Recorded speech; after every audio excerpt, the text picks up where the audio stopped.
the person that's working McDonald's, the person that's working a job they hate, the person that is doing whatever they need to do to get by. I now have proof of concept like, hey, I was an Uber driver and I found a way to make it work. Like, you can do the same. So there were times then, maybe 5% of the time, where I had a little shame about it. Like, I'm an Uber driver and I feel like I'm undervalued. I'm not creating and like doing the stuff that I want to do full time. But little did I know then that part of my story, being the Uber driver, would become almost the strength of my story. Where here, present day, I haven't driven Uber in over 5 years and it's still getting brought up. So it's interesting looking back on it now, because I had shame, and I had I'd say 5% of the time, right? Like, I was really like proud to be podcaster by day, Uber driver by night. I had a whole slogan and I kind of ran with it. But I learned a lot, man. I learned a lot during that phase of my life. How many times have you driven for Uber? 19,002. 19,002. Tattoo right there. Nice. Bobby, welcome to the show, man. Excited to talk to you today. I appreciate being here, and I'm excited to see where we get into. Yeah, so we met each other in the Austin Run Club. Yeah. 7 a.m. Tuesday mornings, 4 miles. And one of the first things I notice about you is you just have like this calm presence. And, you know, we run 4 miles, but then I notice there will be specific times where you'll be running with someone and you just have a very good way with people. In particular, I'm curious, where do you think that comes from? I've been referring to that run club as my men's dating pool since I moved to Austin 5 months ago. It's been my filter of meeting great guys like you, and a lot of bromance in those morning runs. Yeah, so it's been a great club. That's a great question, and I think that comes from spending so much time with people one-on-one. So right before we even got into this, you mentioned how I was an Uber driver before. When I was driving Uber full-time, I was also running my first podcast at the same time. And it was interesting, like the way my day was structured, where if I had a podcast that day, I would have them come in at 11 a.m. We'd do the podcast for 90 minutes, just like this, one-on-one. Then I'd go out and drive Uber for 8 hours. And I was literally having mini podcasts all day long with all these people that I would get into my car. And it wasn't necessarily that, you know, I was getting into the depths with them, but it was just like always, hey, how are you? And then that conversation would go so many different ways. So I think when you're meeting me, you know, 5 months ago, you're meeting the version of me that's 8 years in on this like journey of self-improvement and trying to be present and trying to learn how to manage the thoughts in my mind. And so you're just catching the end product, but it's really just been, you know, the product of just continuous effort towards becoming a better version of myself, getting clear on what I value, and really creating a life that, you know, I want to live versus what maybe other people are telling me what I should or have to do. Right. And I noticed that people's faces light up when you're talking with them sometimes. They're like, you're able to capture these epiphanies or these aha moments. And so that's how we first connected. And then when the bromance continued, we followed each other on socials. And I was like, oh, you've got like hundreds of thousands of followers on these apps. And like you make like really, really good short form video content. And you have a podcast that's really good as well. So I wanted to rewind back to, before we start, like 2016 Boston, you're graduating. What % of your graduating class gets a full-time job versus is unemployed, and which category are you in? My man Mitchell did the homework. I appreciate people that, you know, just go, you know, it's funny. You spend 20 minutes preparing for someone, because I've been on the opposite side like you, and it goes a long way. And I've been on shows where I can just tell immediately within the first 30 seconds there wasn't any research. So know that I appreciate that. 1%. I was the top 1%, not top 1%, but I was in the 1% of my graduating class that didn't get a full-time career. And now looking back on it now, a couple of years later, I end up getting 1% tattooed on me, not for that reason, but I actually am now just in real time realizing like, wow, I actually got that tattooed on me. This was a couple of years ago. I got it for representing like 1% growth, kind of pulling from Atomic Habits with James Clear, but it actually goes dated back to even that email, which was 6 months after graduating, saying, you know, congrats to the class of 2016, 99% of you are enrolled in a full-time career, and I wasn't. And I was honestly pretty proud to see that email, because I was like, I'm not doing something that I hate, where I was like, I want to know the percent of that 99% people. 99% of them probably hate their job. So like, what are we doing here, right? So that was a pretty pivotal moment 6 months after graduating, getting that email. Yeah, I think about just these different games that we play, and in high school, or speaking of my own games, it's like play sports, be athletic. It's college, it's like party as much as possible and go out, but still get good grades. Sprinkling some girls and stuff in there too. Yeah. And those are very short-term games, and then you get in the real world, and you're like, oh, it's almost forced. Like, what's helpful for me is to force longevity of what is the infinite game I never want to stop playing versus what is the quick next game. And sometimes it works out great, but sometimes it could be a trap. Just be like, oh, I'm going to take that prestigious job because other people think that it looks good, instead of, oh, I like doing that work. Yeah. And so I'm curious for you, not very many 22-year-olds out of school would have that, I think, confidence as well as courage to make that leap. So how did you think about it? And like, what did you do? You're just like, I'm not gonna get a full-time job. I'm gonna like start a podcast. Yeah, that's a good question. I feel like there were so many things that were happening in my life that kind of allowed me to make that decision and go all in on it. But essentially a couple things. One is my junior year, I had an internship at a marketing company. And for me, the dream going into college was like, I'm going to graduate, I'm going to work corporate America, have a nice suit, BMW, Rolex, climb the ladder, make a lot of money. And this was a small startup at the time, maybe 40 employees. But at that small scale, I got a taste of what corporate America could feel like. And I was like, holy smokes, this is absolutely not what I want to do. So it was like, okay, I don't want to do that as a career. And I'm going into my senior year of college.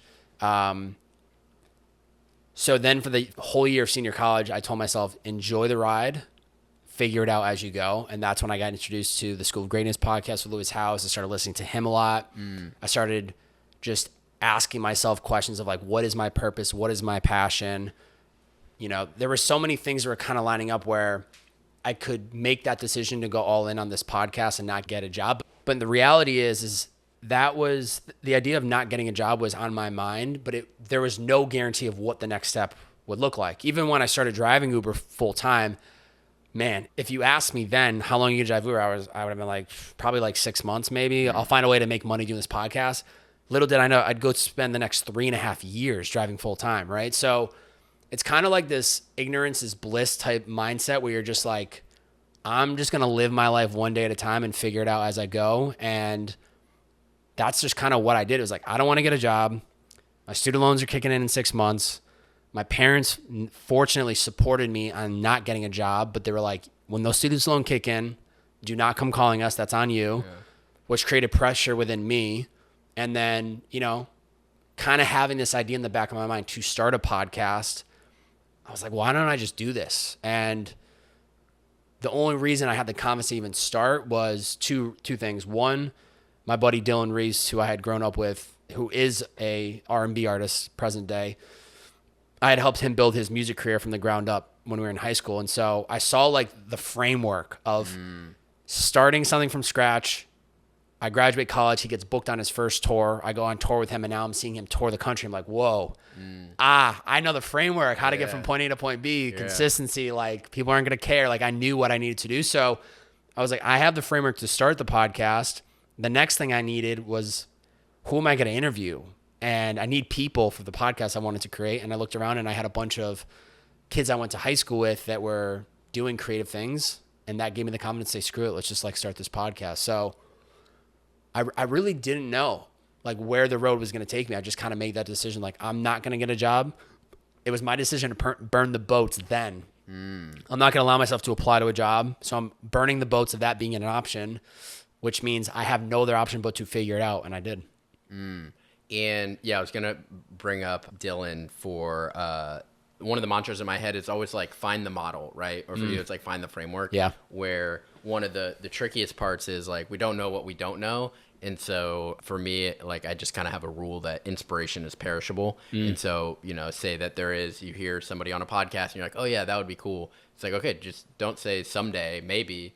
Figure out what's the smallest unit of action I could take towards that, if it's something that I care about. And then back to your story. So how many Uber rides how many times have you driven for Uber? 19,002. 19,000. That's you right there. Nice. Yeah. That is so many rides. I looked up my Uber rating and number of rides taken, which is way easier to take than to drive. And I think I'm at like 900 or something. What did you learn from driving 19,000 times? So much. We could spend I could write a book on it, honestly, at this point. I think the one thing that always comes to my mind when I think back on Uber is don't judge a book by its cover, because I met so many people, and what's interesting is there was this trust and safety with getting into an Uber where you knew it was background checked. I'm a pretty friendly, open guy. And so people kind of look and treated me like almost like a therapist, because they'd get in my car. I'd be a stranger, but I'd be super friendly. They'd be stuck with me for 20, 30 minutes. They knew there was a good chance I would never see them again. I probably didn't know anything about them other than where I picked them up and where I dropped them off.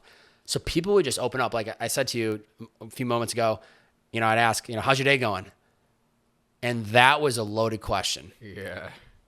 That question, every time I asked, I was just kind of waiting to see where this would go.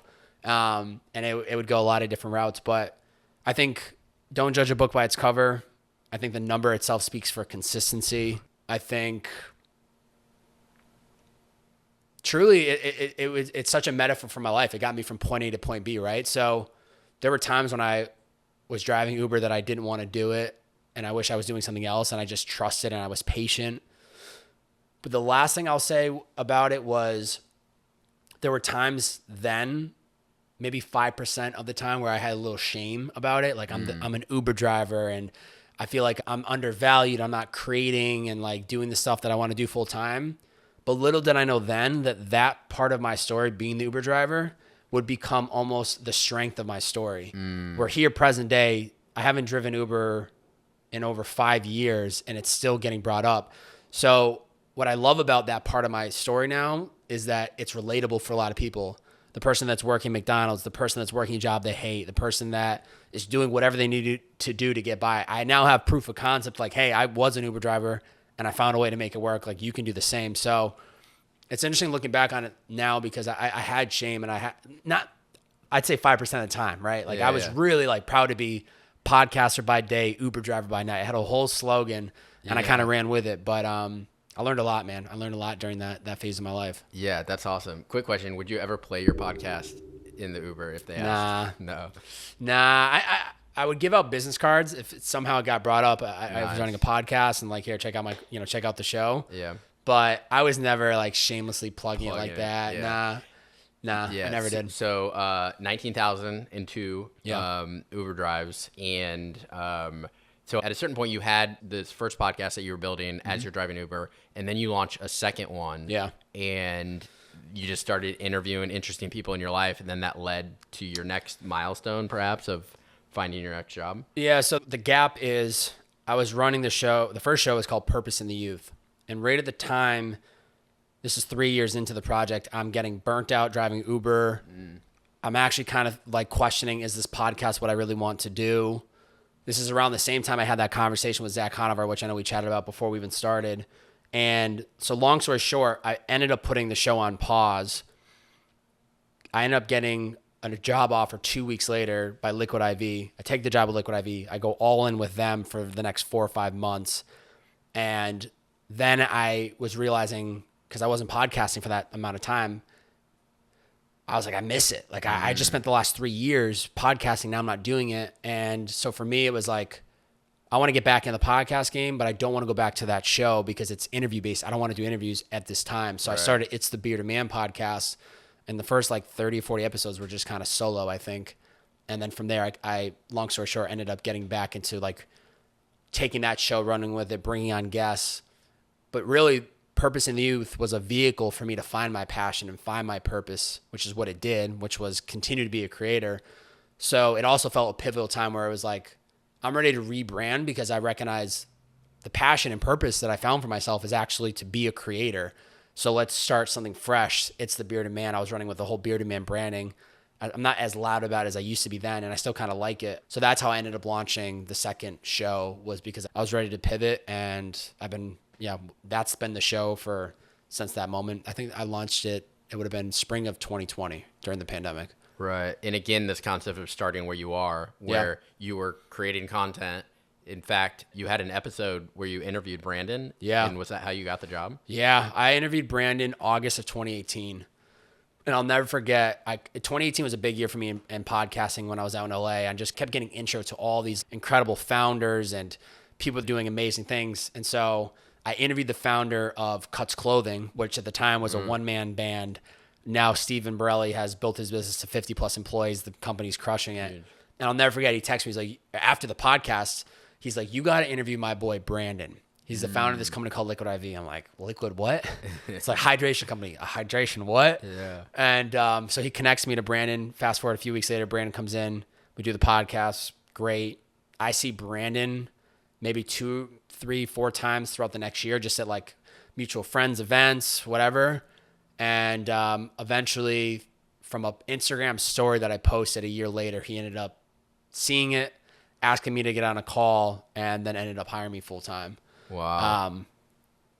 That in of itself is just insane, because I essentially got back from driving Uber one night and I pulled out my phone and I said on Instagram story, I was like, hold me to it. This is October of 2019. I said, hold me to it by the top of 2020. I'm done driving Uber. I'm ready to move on. And he saw it and he DM'd me and he said, are you free to hop on a call tomorrow? Whoa. And he didn't reply to the story. He just DM'd me directly. And I was like, I went back and I looked and I was like, he saw my story. I'm like, Brandon doesn't hit me up like this. Yeah. Like we like, we'll text each other at the time, like, congrats on this, congrats on that.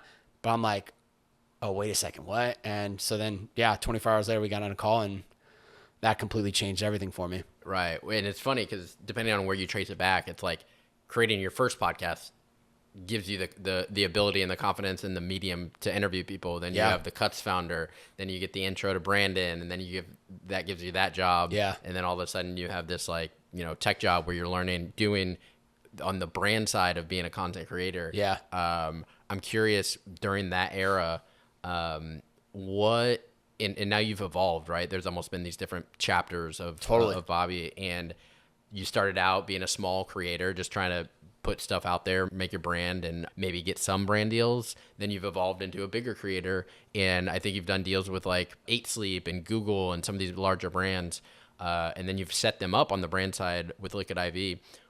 Any sort of lessons that you wish you knew earlier, or for up and coming creators on how to get or how to think about brand deals? I feel like it's kind of the Wild West still. Yeah, I think what's really important, and even you mentioned, I forget if it was during the recording this or before we started, like the highlight, the hundreds of thousands of followers on social media, right? Which is like epic to hear out loud. But what's crazy is essentially from 2016 till spring of 2021, my socials were dead. Like Instagram was less than 8,000 followers. TikTok was barely existing. And so 2021 through 2022, end of 2021. Sorry, it was the end of 2021. And so early 2022 is when everything changed. Instagram went from 9,000 to over 100K. TikTok went from 40K to 280K. 2022 was the year that changed everything. But what I will say is 2 things. For the creator that's creating right now, you have to truly trust that it just takes time, and you have to be willing to adapt. The only reason that growth came on my socials was because I paused It's the Bearded Man podcast for 16 months to cut out distractions from running that show to go all in on short form. And if I didn't do that, I don't think I would be, actually I know almost, I don't want to bet on it, but I don't think I would have been able to burn the boats and leave Liquid IV, because I wouldn't have been able to monetize my career. I'd still be kind of like scrambling, trying to figure it out. So one is you have to just stay consistent with the messaging of what is you're trying to put out there to the world, but be willing to adapt and try different mediums. That was really important. And then what I've loved about the Google, the Masterclass, the 8 Sleep, like all these brands that I look up to, I use, I'm inspired by, they came to me.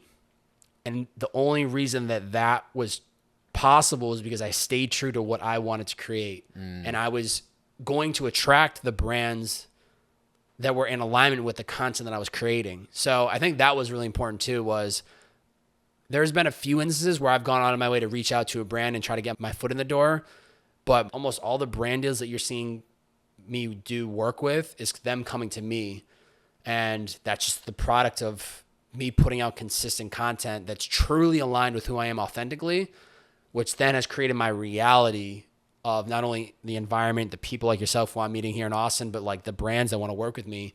They see my values and they're like, okay, that aligns with what we like or what we're preaching. So then that's where it kind of comes together. So it's a big thing. People that are trying to navigate the brand deals, like, just trust it. They will come knocking. You just have to find a way to get the attention. The attention is the currency. Right. And we'll eventually touch on maybe your most recent chapter, quitting the full-time job, going all in on your own, on yourself and your own business.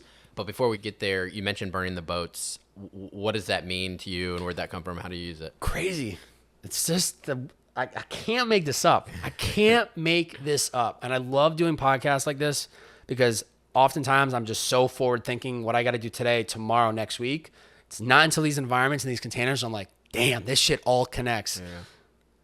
I was unaware of the burn the boats mentality until my first podcast with Brandon Cohen.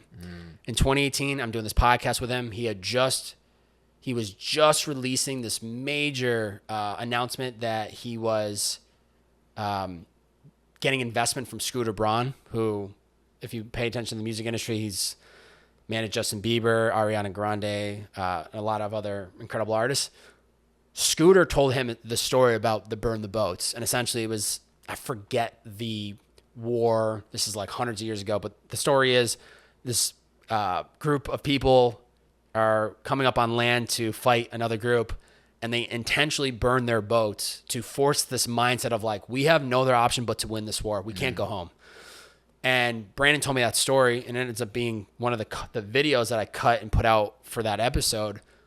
And fast forward, when I'm thinking through leaving Liquid IV and like not everything is perfectly figured out, and I'm not even sure how it all is going to map itself out, what triggers in my mind, but, I got to burn the boats.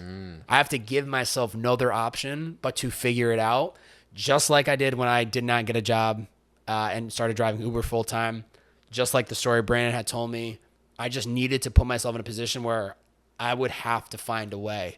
And that's where the story originates, was from Brandon Cohen. Yeah, that's so cool to trace back some of these key inflection points of life of like, who knows what would happen in alternate universes, but it seems like the initial flywheel of you setting up, starting these interviews, one thing led to another, but that interview in particular seemed to be pretty impactful for your trajectory. Totally. Are there any other like key inflection points or maybe like light bulb moments or aha moments throughout your journey that you've now can connect those dots looking back? Maybe not so much at the time, or maybe they were very impactful at the time. Yeah. The one that comes to my mind, just because you flagged it before we even started this conversation, I subtly mentioned it. There was a conversation with Zach Conovar. Yeah, let's talk about that. And what's so interesting about that conversation is I don't think I would have got the job at Liquid IV had I not had that conversation with Zach. Because and I'll explain the conversation with Zach in a second, but the conversation with Zach changed my lens on the world, right? So like, there's also something you said about this burn the boats mindset. When you have no other option but to figure it out, you see the world differently because there's no safety, there's no other option but to figure it out. And that conversation with Zach made me start to see things differently, which then made me operate differently, which then led me to even posting that story saying, I'm done driving Uber, hold me to it, and then I get the job at Liquid IV. But long story short, I think I was texting Zach for advice. At the time, he was managing this YouTube group called Yes Theory. They were in their prime and peak. They were crushing it. They still are to this day, but like there was a lot happening with Yes Theory then. They had just done a piece with Will Smith. They were doing all these brand deals, and I just was like, I met him through podcasting as well, and I was just leaning into him for advice, and he's like, come to my office on this date. Let's talk. So I go there, and he's there with his business partner. This is on a Saturday, right? And I have no idea what I'm walking into, but essentially I walk into, all right, we're going to whiteboard your entire life right now. And I'm like, what? They're like, let's do this. So Zach was a big visual person, always has been with a whiteboard. And this man literally maps out. He's asking me there's no, like, do you mind if I ask about, no, he's just asked me like, how much money are you making a week on Uber? How much money do you owe in student loans? How much money do you have in your bank account? How much money are you making from the podcast? Whiteboarding my entire life. And I have photos and videos from that day, and I can still remember the emotions. And there, at one point, I'm like, bawling my eyes out because I'm just at a fork. I don't know kind of what to do. And at the end of the conversation, Zach's like, I have 2 takeaways from this for you. One, the first step is you need to get out of driving Uber as soon as possible. He's like, you've done it enough. You're not actually honing in on any skills from you doing it at this point. You need to go find something that's going to pay you money and you're going to be able to work on a skill. So I was like, okay. And he's like, the second thing, which I don't really know, maybe consider like, do you want to do like a rebrand of the podcast or try a different direction for the show if it's not really working? And I was like, okay. So I was like, all right, so I need to figure out a new career and I need to figure out the new pod. And at first I was like, the first thing I feel I can control is the pod. I was like, let me just put this on pause. Yeah. And that's while I was putting on a pause, the conversation with Brandon happened. But that was a really pivotal moment. And there's so many others, but it's hard to... I guess to pause on that one, yeah, that sounds like a huge moment. Yeah. And I love that concept because I'm putting myself in your shoes at that time period. Or for anybody listening, it's great to get this feedback, but it's sometimes very scary to put yourself out on that whiteboard, right? To share how much you're making, to share what you want to be doing, but you aren't doing, to share your honest, radical truth. To distill that for somebody listening, it'd be great if we all had a Brandon that we could walk into their office on a Saturday and whiteboard their life. Zach. Or Zach. Yeah. And, but if you don't have that person, or maybe you do, but are a little intimidated to reach out to that person, like how would you coach yourself through that? Is there a simple Google Doc version of start with these 3 questions and then ask yourself this, or then like, and then present that to this other person? Or how would you look at it? Yeah, it's like light bulb moment as you're asking that question, because fast forward to present day, I've essentially this whole mantra of designing your life, which is what I'm preaching heavily now. I've articulate that in 4 phases. And phase 1 answers kind of your question, which is what I would call a personal professional audit. And it's sitting down with yourself and asking yourself what's working and what's not, and being absolutely truthful. And I think like questions that you can ask is like, what's adding to your life? What's taking away from your life? What people are adding to your life? What people are taking away? So I think it's doing an internal audit on yourself and being very transparent and realistic. And you have to strip away the emotion. Right. I think that's the hardest part. Is it's easy for me to give you advice, but then to give myself advice, it's like, totally, we're so emotionally attached, right? Yep. So if you look at it as black and white, you can actually coach yourself through it. And so I think it's doing that. It's taking an audit of your own life. And obviously it depends on what you're looking like. You might be auditing your relationship. You might be auditing your career path. You might be auditing finances. You might be auditing a magnitude of things. But if you can almost like draw a line down the middle of paper and do pros and cons of like the relationship aspect, like what's working, what's not. Look at what's not working, and that's where you need to start. So I think that's probably the first best step someone could take, is just embracing that audit and welcoming it and not seeing it as a bad thing. I think that's the big thing, is just not judging yourself for what you're seeing as like the flaws or the weaknesses. See those as opportunities for growth, and that you should lean into those things and work on those things. So I think that's probably the best bet. It's really hard to framework it out. Even, I have like a 4-step framework, but even like the audit itself, it really depends on like, what are we specifically trying to hit? For me, It was like career. So that's why it made sense. Let's put all the finances up. How much money are you making from Uber? How much are you making from the podcast? And it was clear as day. Like I was making no money from the podcast. So I was like, okay, we really need to figure out another avenue to make some money. Right. Yeah. And that's awesome that you had somebody in your life to be that mirror and to give you that sort of feedback. And yeah, so I guess if anyone's listening, that exercise of just like that life audit, whether it's career, finances, or all of those things, and then maybe they can take that to a friend and get that feedback. Yeah. It's often like, it's hard to read the label from inside the bottle. Like you give your best friend like great advice, but then applying that to oneself is also really, really hard to do. Totally. And so now that you've sort of, in this most recent chapter of Bobby, you are now living in Austin and quit the full-time job. Congrats, by the way. Thank you. And what's the next phase? Like, what's this look like for you, and how are you thinking about it? Yeah, it's the last. My last day at Liquid IV was January 15th. So the time of recording this, I think, is the 25th right now. February 22nd. 22nd. So a little over a month, and it feels so good. I feel freedom. I feel peace. I feel fulfillment. I feel happiness. Like every day is truly, I'm living like the perfect day every day because it's exactly like what I've designed and what I want. So this next phase right now where I'm at is just truly building out offers, systems, products that are going to help me like keep operating at this level and not feeling like scarcity or not feeling like, you know, I have bills to pay and I need to make sure that that actually continues to come inbound. And so I think one thing that I'm really excited about is I'm building out a program called Design Your Life that I know is going to really help a lot of people at scale, which is so exciting for me because I have a one-on-one coaching program, which is great. I cap it at 5 people. I won't take on any more than that because it's very intentional, like weekly calls. And I don't want to do anything more than 5 because then it's like, wait, you're this guy, you're doing this. Right. Like then I'm like trying to jog my memory. Yeah. So it's like, if I want to help a lot of people, how do I do that? It's creating something that people can digest and consume at their own time. So I think that's one thing I'm really excited about right now. Who's that for? Who's like the ideal target? Yeah, entrepreneurs that, let me take a step back. This course program is the thing I wish I had on day one of entrepreneurship. It's the product that is going to help entrepreneurs truly design their life to balance both their professional priorities and their personal priorities in one so that they can step into work-life harmony. Because when you step into work-life harmony, that's when you're getting fulfillment, you're getting peace, you're getting happiness. And I think, you know, for most entrepreneurs, they don't have that because they're just so focused on their business. They assume the more hours I work, the more money I'm going to make. I don't have the time for these areas of my life. Like I did that. When I was driving Uber, that was absolutely my mindset. More hours I work, the more money I'm going to make. Screw dating, screw life experiences.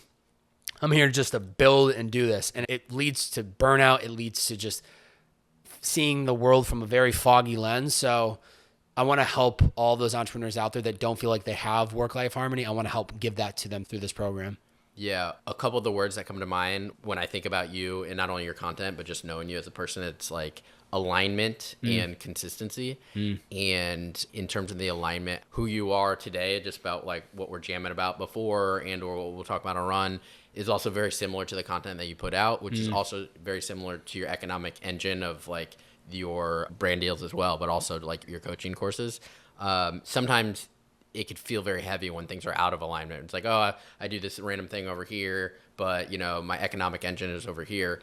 And you've figured out a way each step of your journey to do whatever it takes to get to the next step. When you didn't want to do the full-time job and you wanted to do the podcast, you did what it takes to drive Uber. When you were working Liquid IV and feeling like, oh, I really want to do this creative thing, you did your side business and you were doing the creative thing. Yeah. Now you're opening it up, you're doing the thing. Yeah. Like, has that hit you yet that you're doing the thing? I'm telling you, brother, every day. It is. I'm finding moments in my day to consistently.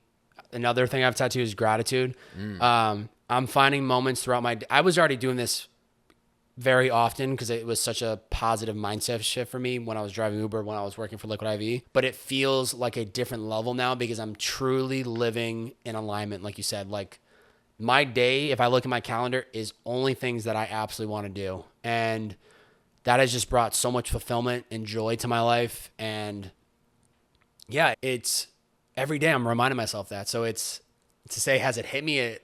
Every day I'm reminding myself of that. And it feels so good. And I think the other thing I want to hit on too is just recognizing this is 8 years in the making. Right. Like I'm 30 years young now. I was 22. Pretty much the pod started in August of 2016. I turned 23 in December of that year. So like this is 7-8 years in the making. And it took time. And I'm very fortunate of the path that kind of led me to becoming in who I am today. But consistency, yeah, just staying consistent and following the true north has gotten me here. Yeah, and I love that each segment we've hit on a tat. If we get to all your tats and all the segments, I'll do it. I mean, dude, honestly, every tattoo has so much intention behind it. Like sure, alignment, like everything is a story. So that's always been my philosophy with tattoos. Another thing I'm curious about, how impactful has your relationship been for your personal growth? You guys thought we were in the weeds. Now we're getting into the weeds. That's a beautiful topic. For the longest time, it goes right back into what I was saying about entrepreneurs, got to make the numbers, got to make money, don't have time for X, Y, and Z. And I've heard Noah talk about this on some of his recent podcasts. But the relationship has actually, the timing of when Kate and I met was March of 2022. Throughout that year, I ended up having the best business growth, money, social media, brand deals. So it's serendipitous timing. You can chalk it up to that, but truly and I've heard Alex Hormozi talk about this.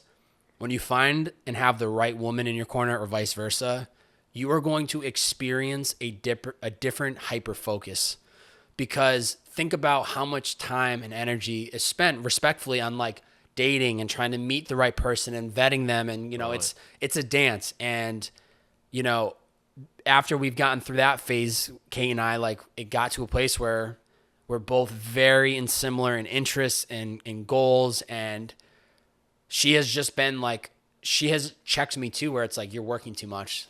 Come live a little bit. Right. And so that's why even most days I have a hard stop working time at 6. I'll have emails coming in. I'll have texts coming in about business. I stop, just cold turkey. I won't pick up until the next day because I prioritize her. Yeah. And you'll shut down the computer, close the computer. Okay. I've even been, now that I'm fortunate, I'm working on my own time. Now it's been more even towards 5. And that has been so important, because if people could see me from 9 a.m. till 5, I don't think people realize the amount of focus work you can get done in a day if you actually focus. Because a couple years ago, I'm checking social media every hour. I'm locked in like I've never been before, because I'm not checking Liquid IV and getting pinged about stuff. I'm in control of my time, my energy, my attention, right? Yeah, so all that to say, more recently, I've been shutting the laptop at 5. We'll go walk the dogs. We'll have dinner. We'll relax. We'll watch TV. But she deserves so much credit. She's helped transform me in so many different ways. We wouldn't be in Austin if it wasn't for her. She was the one that sparked the move. We went through a really intense breakup a little over a year ago. That was transformative. It was really my decision, and through that, I ended up getting into a lot of therapy work and men's work, which completely transformed me as a man, and digging up old past things of myself that I had hidden for so many years. That transformed me. So there have been so many dots that connect back to her, and all that to say, the right person in your life will not be a distraction. It will only help propel you further. And once again, Hormozi has been hitting on this. He's the one entrepreneur out there that I see doing it at a high level, and he's also giving flowers to his wife Layla so much and saying if I didn't meet her, I don't know if I would be who. I don't think I'd be. He literally says, I don't think I'd be where I am or who I am, because I would be out trying to chase women left and right. Right, which is energy draining versus the opposite of energy expanding. And I've seen some of your content either with her or on your own about her, and my observation is this seems like something really special that gives you a lot of energy, which is why I brought it up. And I think there's a few concepts at play. One, Parkinson's law, where the work expands to the time allotted. There have been times in my life it's just oh, whatever, I'll just I have all day, I'll figure it out, and then I end up working at night. Sometimes it takes that thing that is energy expanding that you're most excited about shutting down for you, and going on a walk with your girlfriend, to have that clarity and focus for the rest of the day. Can you talk about some of the videos that I like on your channel are morning routine or night routines? What is either your, maybe not the full morning or night routine, but what are the key things in your day that are non-negotiables for you at this point? Yeah, that's really good. For me, it's physical fitness and mental fitness. So every day it's 20-minute meditation, a 45 to 60-minute workout. That's just non-negotiable, has to happen. But I'd say I wake up every day at 6 and I don't start working till 9. And so that first 3 hours, not only do I not start working till 9, but I'm not looking at my phone. I'm not checking social media. I'm not checking text. The first 3 hours of my day are fully dedicated to filling up my cup and making me feel my best self. And that just completely sets me up for the day. And I think there's a big misconception that, one, the earlier you wake up, the more successful you'll be, or two, you need to do like this 15-step morning routine to be successful. That's not true. It's, once again, Alex Mosey shits on people and it's just like, you don't need a morning routine, just like wake up and work. I'm like, hey, if that works for you, great. But I like the warming myself up so that when I sit down at 9 o'clock, I'm fired up. I am ready to go because I've just spent the whole morning like warming my mind and body up to the day. So yeah, those are the two things that really are most important. Other than that, it's like I walk the dogs, I do the fitness, I journal, I write 8 manifestations 5 times a day. I read the Daily Stoic 1 page every morning, make a cup of coffee, and then start working. So it's not this like complex thing. It's just consistency of doing the same thing that I know fills me up. And it's always evolving. I'm always trying different things to see kind of what works for me and what doesn't. Right. Love that. Before we wrap it up, I want to ask a few just kind of rapid fire questions, if that's cool. Absolutely. What's the most impactful book or book that you've gifted the most and why? Ooh. One of them. Yeah. The two that come to my mind would be Essentialism by Greg McKeown. Love it. One-liner, less but better, helping people get very clear on what's essential. The second one, which is what I've gifted more recently than Essentialism, is Set Boundaries, Find Peace by Nedra something. Game changer book. Gotta read it. It is so important for people. It's going to help you it's going to help you eliminate what doesn't matter. And so you stop feeling guilty for saying no to people and you stop doing things because you feel you have to do them. Really recommend that book. Okay, I'll check it out. I haven't heard of that. What's the ultimate compliment you could receive? Something along the lines of who you are on social media is actually who you are in person. Nice. That's really important. That's like very, not important to me because that sounds like egotistical, but that was something that I pulled from Gary Vee early on in my creative career. But hearing that is like, I'm doing it right. Right. What is your superpower or zone of genius? Or what are some of the things that fall under that? Things that come up would be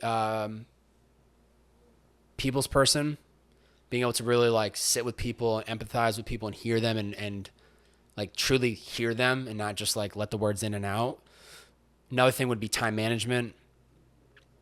And more so above that would just be like designing my life. Like that was a skill I've really mastered that honestly goes back to the Uber days of learning time management 101.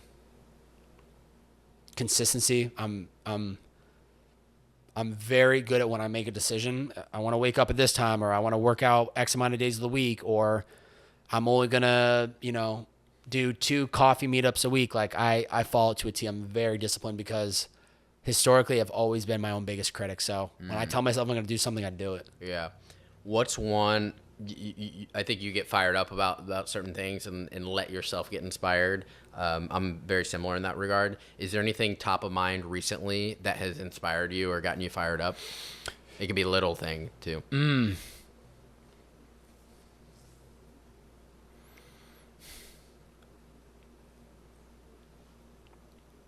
That's a really good question. My mind immediately wants to go to business, and I'm like, is that really the answer I want to give? I think, and hopefully this is not correct answer, but kind of hits. But like, I think I had this moment this like reflection moment 2 days ago when I was at the dog park with our 2 dogs. It's like 5:30, whatever. The sun's kind of like still up, but it's slowly setting. I just felt what fired me up, but also was making me feel so at peace was like, I'm fully in balance right now. And that's something that I value really, really important. As I've mentioned before, like there's some exciting business stuff I'm working on, which like I'm always anxious to get back into the work because there's just so much to do and I'm just fired up about it. But I'm also so equally fired up for going home and making dinner tonight with my girlfriend and doing a virtual dinner with her mom in Michigan. And I'm just as fired up for tomorrow. We're doing a double date, right? So like I'm fired up that I'm actually living everything that I preach about work-life harmony. So I think that fires me up is that I'm following through on what I believe is the true north. Yeah. So today, February of 24, the life that you're living today would have seemed pretty far-fetched to, Bobby 5 years ago. Yeah. What is something in 4 years that maybe seems far-fetched today that is not saying that you're definitely going to go here, but like sort of your aim or trajectory that you would want to put out there? I love that because I already can just feel that moment 4 years from now rewatching this clip. Like I can actually close my eyes and see this, like the reflection, and be like, wow, it's crazy.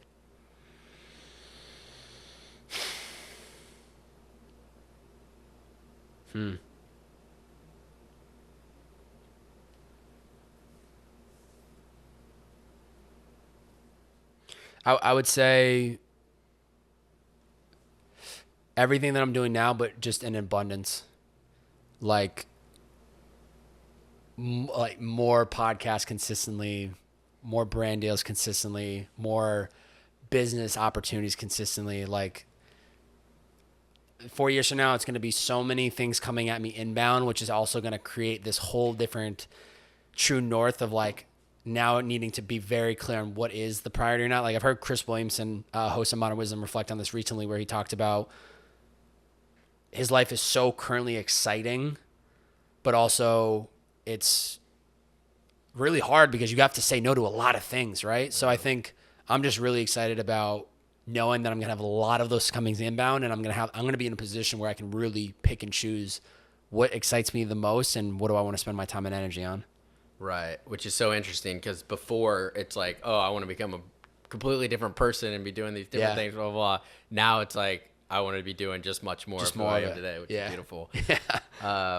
The last thing before we wrap, I wanted to, or maybe second to last thing, just reflect a lesson that you've given me in just a short amount of time. Outside of just the consistency and the 1% better and starting where you are, all that I think are just great lessons and takeaways. And so I appreciate that about you.